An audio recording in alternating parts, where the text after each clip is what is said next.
Monkai Kid provavelmente é uma animação que você nunca viu, e eu até entendo você nunca ter visto. Dá pra dizer que é um desenho que foi feito especialmente para os chineses, e é bem difícil você conseguir encontrar essa animação na internet, muito menos legendado. Fora que não teve nenhum tipo de divulgação, e também porque faz parte da franquia Lego, e imagino que muitos não têm tanto interesse. Embora eles tenham uma das minhas animações preferidas, que é o Lego Ninjago, que esse provavelmente você já ouviu falar, mas Monkai Kid é diferente de tudo que você já viu quando o assunto são animações, principalmente quando o assunto é sobre Lego, porque, cara, que animação insana. Quando assisti pela primeira vez, nem pensei que fosse algo relacionado a Lego, porque isso é muito diferente de tudo que essa franquia já fez. Por isso, hoje decidi falar sobre a gema escondida dos desenhos animados, Monkai Kid.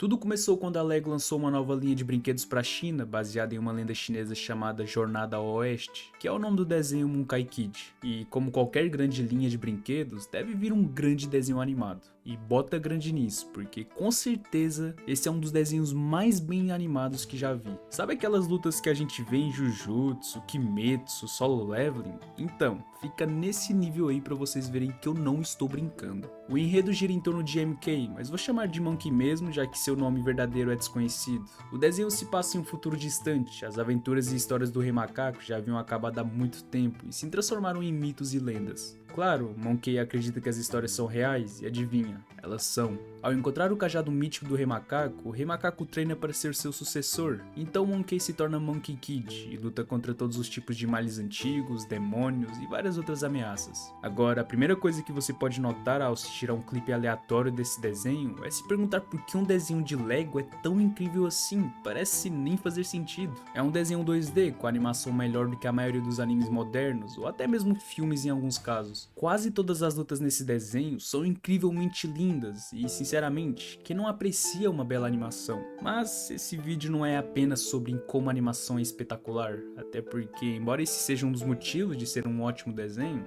não posso deixar de falar sobre a narrativa e seus incríveis personagens. Monkai é o típico protagonista adolescente, que é meio burro, mas também tem um bom coração. Ele é o típico protagonista que você vê nesses tipos de desenhos de ação, mas eu gosto dele porque o personagem cresce bastante conforme a série avança. Ele começa como um adolescente nervoso e incompetente, mas através de provações e desafios, ele se torna uma pessoa melhor e mais responsável. É um arco de personagem bem padrão, mas eu diria que funciona para esse tipo de desenho. O famoso simples, porém bem feito. Monkai recebe seu cajado e é treinado pelo Rei Macaco, que se aposentou de uma vida de aventuras e está apenas andando pela lendária montanha de flores e de frutas. E honestamente, o Rei Macaco é um personagem muito bom, um cara que luta com o fato de que ele não consegue treinar Monkey adequadamente. Ele continua tentando proteger Monkey de potenciais ameaças futuras, mas isso causa alguns problemas mais tarde. Eu gosto bastante dele, porque apesar de ser imortal e todo poderoso, ele ainda comete erros e não é isento de falhas. Isso mostra que, embora ele seja um dos seres mais fortes do universo, ele não é perfeito e ainda pode tropeçar. Então temos todos os amigos de Monkai, que são descendentes de personagens da Jornada ao Oeste. Tem Pixie, que administra um restaurante, há também Sandy, um musculoso que tem um gato adorável, e apesar de Sandy ser contra a violência, ele não tem medo de lutar e socar a cara do pessoal quando a situação realmente exige. Por fim temos a Mei, a melhor amiga de Monkai e portadora de poderes baseados em dragões. Eu realmente gosto da Mei, ela é corajosa e violenta, ao mesmo tempo em que apoia muito Monkai. E o que eu gosto é que a amizade deles é apenas isso, uma amizade. Eles nunca namoram, nem estão em um relacionamento. Tanto que até tem um episódio que mostra Monkai visivelmente enojado com a ideia de namorar Mei, porque ele só a vê como amiga. E isso é algo que eu aprecio, porque nem toda personagem feminina em um grupo precisa namorar um protagonista. E temos que falar sobre os vilões dessa série, porque essa série tem alguns dos vilões mais insanos que já vi em uma série de Lego. Sim, os vilões aqui são ainda melhores que Ninjago. Pelo menos na minha opinião. Você tem os primeiros vilões da série, o enorme e imponente Rei Demônio Touro, a sua esposa, a Princesa Leque de Ferro, e seu filho puxa-saco, Red Son, ou o Filho Vermelho. O Rei Demônio Touro é um vilão inicial durão, sendo esse touro imponente, poderoso que quer poder supremo para poder esmagar o Rei Macaco. E embora pareça que o reitor não gosta do Filho Vermelho, ele realmente se importa profundamente com ele. E eu também gosto que depois da derrota do reitor na primeira temporada, ele e o Filho Vermelho basicamente se juntam aos heróis e os ajudam. Há também o Macaco Mal, que a princípio parece apenas uma versão maligna do Rei Macaco, e temos a Lady Demônio de Osso, uma vilã que nem parece que pertence a uma série de Lego. Sério, suas cenas introdutórias são basicamente saídas de um filme de terror. Ela se mostrou uma figura assustadora e imponente, conseguindo até mesmo deixar o Rei Macaco nervoso. E a maneira como ela se apresenta a Monkai é simplesmente insana e assustadora, a ponto de eu provavelmente ficar absolutamente assustado se fosse uma criança. Além disso, a luta final contra ela na terceira temporada é simplesmente incrível. É como algo saído de Gurren Lagann, e mais uma vez mostra como a equipe de animação se esforçou ao máximo. Não importa o quanto eles estejam sendo pagos, não é o suficiente. Além disso, devo dizer que a escrita, o humor e os enredos dos episódios são realmente fantásticos. Por exemplo, há um episódio em que Monkai fica preso em um container chamado Calabash. Os demônios de ouro e prata estão usando isso para enganar Monkai e fazê-lo pensar que ele está em uma versão perfeita de seu mundo. O problema é que os demônios sabem tão pouco sobre os amigos de Monkai e como eles o vê que eles quase instantaneamente estragam tudo e o fazem perceber que tudo é falso. Os demônios tinham um plano perfeito para manter Monkai preso para sempre, mas eram tão incompetentes que estragaram tudo em questão de minutos. Eu gosto de como o humor é algo que pode ser apreciado pelo público americano e no geral o show faz um bom trabalho, apelando para as culturas chinesas e americanas ao mesmo tempo.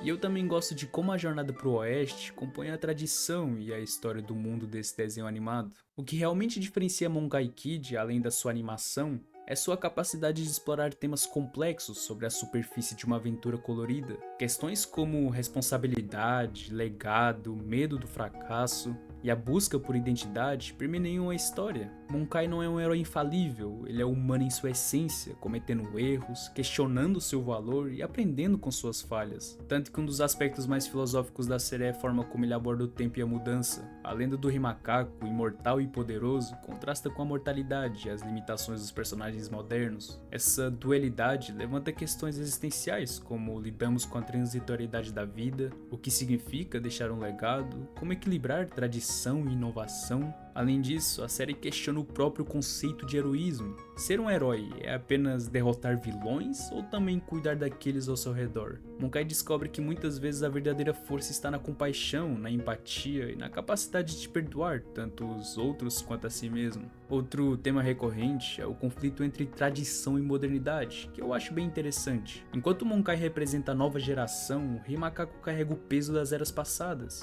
Essa tensão reflete dilemas reais enfrentados por sociedades em constante evolução, onde o respeito pelas raízes culturais precisa ser equilibrado com a adaptação às mudanças inevitáveis. O desenho sugere que o verdadeiro progresso ocorre quando aprendemos com o passado sem ficarmos presos a ele. O tema do destino também se destaca. Também vemos o assunto acerca do destino. Monkai muitas vezes questiona se está realmente destinado a ser um herói ou se suas ações são guiadas pelo acaso. Essa incerteza reflete um debate filosófico clássico entre determinismo e livre-arbítrio. Porém, ao longo dessa caminhada no desenho, Monkai aprende que, embora o destino possa traçar um caminho, são as escolhas individuais que realmente moldam o futuro. É muito louco como Monkai Kid não recebe o reconhecimento que merece. A gente vê que realmente só as produções ocidentais que são bem mais divulgadas, mas mesmo assim não deixa de ser estranho como essa joia asiática permanece relativamente desconhecida. Talvez parte dessa negligência se deva ao preconceito com animações baseadas em culturas não ocidentais ou à suposição de que séries coloridas são apenas para crianças. Mas eu acho que dá para dizer que a distribuição limitada e a falta de marketing pode contribuir para essa falta de visibilidade, já que plataformas de streaming ocidentais normalmente priorizam conteúdos já estabelecidos, deixando essas produções inovadoras como Monkai Kid em segundo plano. É um exemplo claro de como a globalização da cultura ainda enfrenta barreiras quando se trata de representações fora do eixo tradicional.